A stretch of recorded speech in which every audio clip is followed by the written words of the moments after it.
Hi, my name is Grant Howard. Welcome to The Accountable Organisation. If you work in a complex and busy environment like this one, then this chapter is for you. Chapter 4 is about creating a management tool called the Organisational Profile. This is not the common or garden org chart as you know it. So forget everything you think you know about org charts and wipe the slate clean. The Organisational Profile is a description of the organisation, governance, structure and function in support of the common purpose we're all after. Constructing this profile is the management activity that aligns everyone and gets everyone working properly. Now, to be honest, I've never seen an organisation that has one apart from the ones that I've done.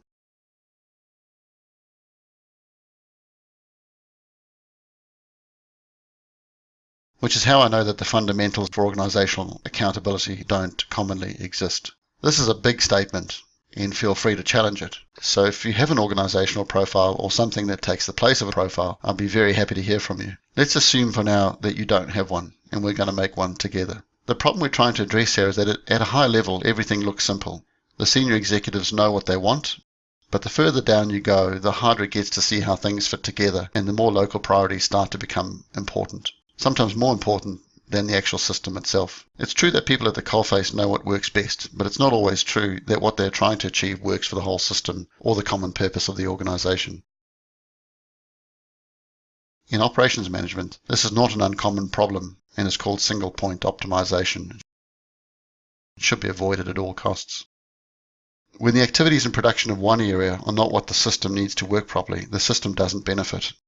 In the original descriptions of the Toyota production system, this translates to people standing around if they don't need to be doing anything. Can you imagine if you saw that in health? People would go crazy.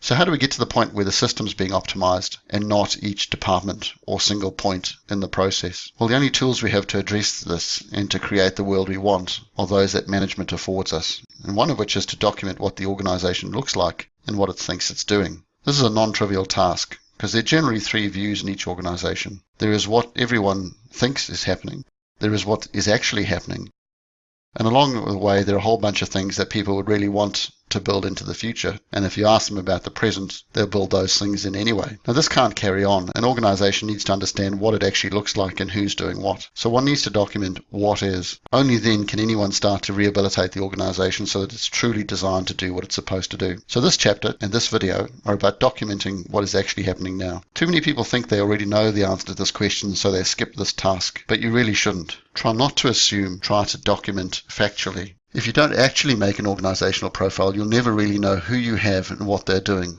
Trust me, the surprises you will unearth in this process will be shattering. As an example, here's a picture of the governance and accountability flows in a typical emergency department at St Elsewhere Hospital. Can you spot the problems?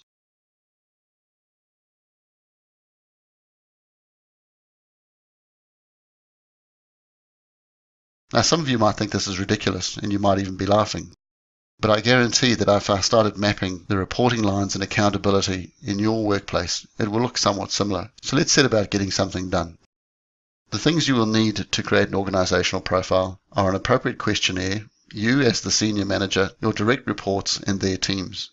You'll see as we cascade down, asking the same questions of each layer of management. And these are very, very simple questions. But actually asking people to articulate the answers to these questions will tell you a huge amount about what the organisation is actually doing and who people in real life think they actually report to.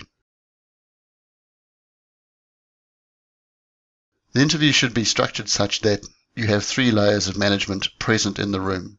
The manager you're talking to, their team, and their boss. And the reason you have the senior manager in the room is to listen. It may be one of the very few opportunities they have to hear what the people who work for them think they're supposed to be doing, and those answers are often quite surprising. As you go, you should keep a log of issues. There will be many. Write them down. You'll also need to have some guidance on how to record everything on a piece of paper, and you'll find a step-by-step guide on how to do this in this chapter. Yes, the tools are crude, but that just supports my assertion that not enough of us have learned how to do this yet. Otherwise, some smart person would have made an app already. Once you've constructed the profile, send it out for review. You will have to make sense of what you're being told, and so you should have some idea of where you want the organisation to end up in terms of structure and function, so the interpretations you make will support future directions. Resist the temptation to meddle. This simple process will affect many people and create a lot of issues. And so the less you fabricate, the better. It's important that you're not fooled into thinking this is a change process. And certainly don't let anyone convince you that you need to start some major transformative initiative. People are tired of this. All you're really trying to do is clarify what already exists. When the organization profile is published, it should be published in 3 sections. Section 1 is about how the organization runs. You can also put stuff into this section as you go that will teach people who read it things about how the organization runs that they need to know. You should also put into this first section what the significant committees are, who runs them, and what they do. The second section is a depiction of the structure as it currently exists. Who have you got, where are they, and what are they doing? In later iterations, you'll get much better at this and you'll include things like cost center numbers, budgets, staff numbers, etc. But in the first couple of iterations, just be happy with names of people and who they report to. The third section is about finding people and roles. So these are indexes by names, by position, or by anything else you think would be helpful, like ultimately cost center numbers. Now this is tedious and hard work, and it's going to upset quite a lot of people to do something quite simple. But under no circumstances skip this management task. Publish the profile with a form in the back for people to feedback and keep that feedback.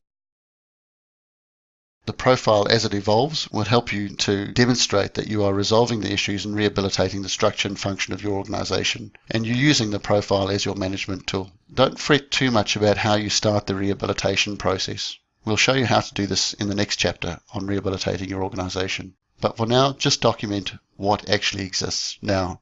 I promise you'll be more than surprised by what you'll find. Good luck. Feel free to contact me if you need any help.